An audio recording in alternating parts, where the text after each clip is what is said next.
Hey, what's up you guys, it's Dorothy and welcome back to my channel. In today's video we're going to go into part 15 of the Julian chapter of Auggie and Me, the 3 Wonder Stories by R.J. Palacio.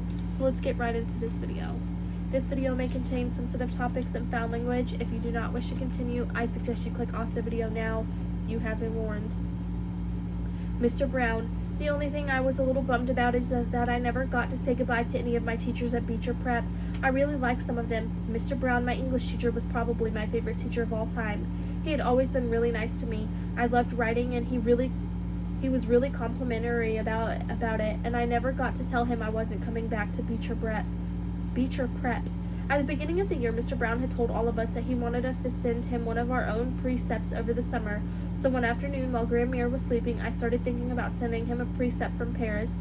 I went to one of the tourist shops down the block and bought a postcard of a gargoyle, one of those at the top of Notre Dame. The first thing I thought when I saw it was it reminded me of Auggie, and then I thought, why am I still thinking about him? Why do I see his face wherever I go? I can't wait to start over.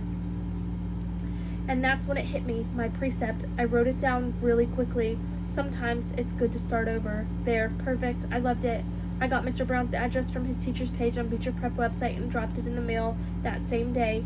But then after I sent it, I realized he wasn't going to understand what it meant. Not really. He didn't have the whole background story about why I was so happy to be leaving Beecher Prep and starting over somewhere new. So I decided to write him an email to tell him everything that had happened last year. I mean, not everything. Dad had specifically told me not to ever tell anyone at the school about the mean stuff I did to Auggie for legal reasons, but I wanted Mr. Brown to know enough so that he would understand my precept. I also wanted him to know that I thought he was a great teacher. Mom had told everyone that I was going back to Beecher Prep because we were unhappy with the I wasn't going back to Beecher Prep because we were unhappy with the academics and the teachers. I felt kind of bad about that because I didn't want Mr. Brown to ever think I was unhappy with him.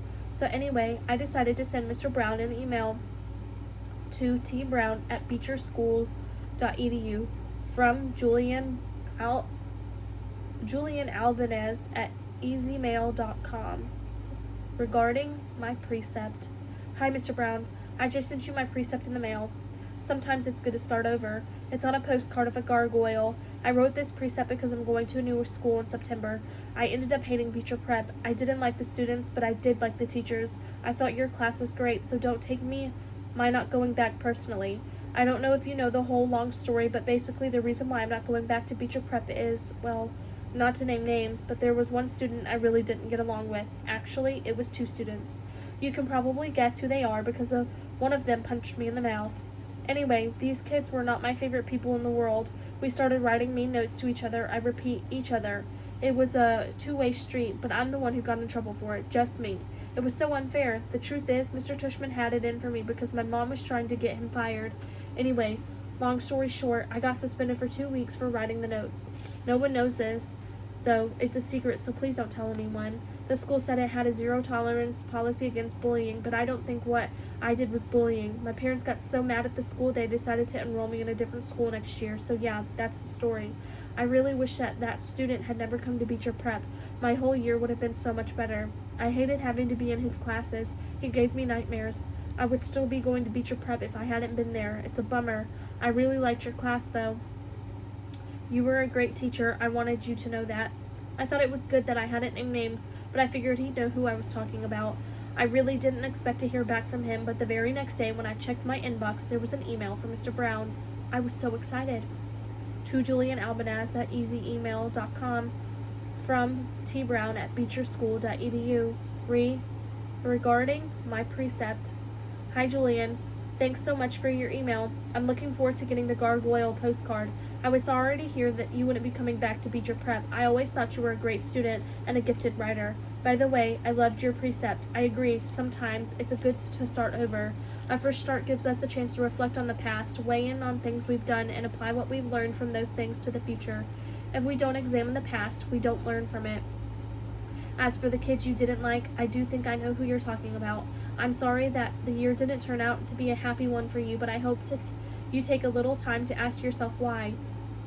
Things that happen to us, even the bad stuff, can often teach us a little bit about ourselves. Do you ever wonder why you had such a hard time with these 2 students?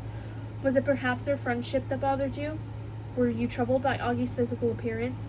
You mentioned that you started having nightmares. Did you ever consider that maybe you were just a little afraid of Auggie, Julian? Sometimes fear can make even the nicest kids say or do things they wouldn't originally say or do. Perhaps you should explore these feelings further. In any case, I wish you the best of luck in your new school, Julian. You're a good kid, a natural leader. Just remember to use your leadership for good, huh? Don't forget, always choose kindness. I don't know why, but I was so happy to get the email from Mr. Brown.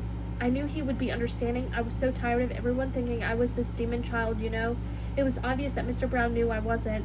I reread his email like 10 times. I was smiling from ear to ear. So, Grammy asked me. She had just woken up and was having her breakfast, a croissant and cafe au latte delivered from downstairs. I haven't seen you this happy all summer long. What is it that you are reading, mon cher? Oh, I got an email from one of my teachers, I answered. Mr. Brown? From your old school, she asked. I thought they were all bad, those teachers. I thought it was a good riddance to all of them. Grammy had a thick French accent that was hard to understand sometimes. What? Good riddance? She repeated. Never mind. I thought the teachers were all stupid. The way she pronounced stupid was funny, like stupid. Not all, not Mr. Brown, I answered. So what did he write you that makes you so happy? Oh, nothing much, I said. It's just, I thought everyone hated me, but now I know Mr. Brown doesn't. Grimmer looked at me. Why would everyone hate you, Julian? She asked. You are such a good boy. I don't know, I answered. Read me the email, she said. No, Grimmer, I started to say. Read, she commanded, pointing her finger at the screen. So I read Mr. Brown's letter aloud to her. Now, Grammy knew a little bit about what had happened at Beecher Prep, but I don't think she knew the whole story. I mean, I think Mom and Dad told her their version of the story they told everyone else, with maybe a few more details. Grammy knew there were a couple of kids who had made my life miserable, for instance, but she didn't know the specifics. She knew I'd gotten punched in the mouth, but she didn't know why. If anything, Grammy probably assumed I had gotten bullied, and that's why I was leaving the school. So there were parts of Mr. Brown's email she really didn't understand. I'm going to leave it off right there, and I will make a part 2 to part 15 of this, and I'll see you guys in the next video. Bye.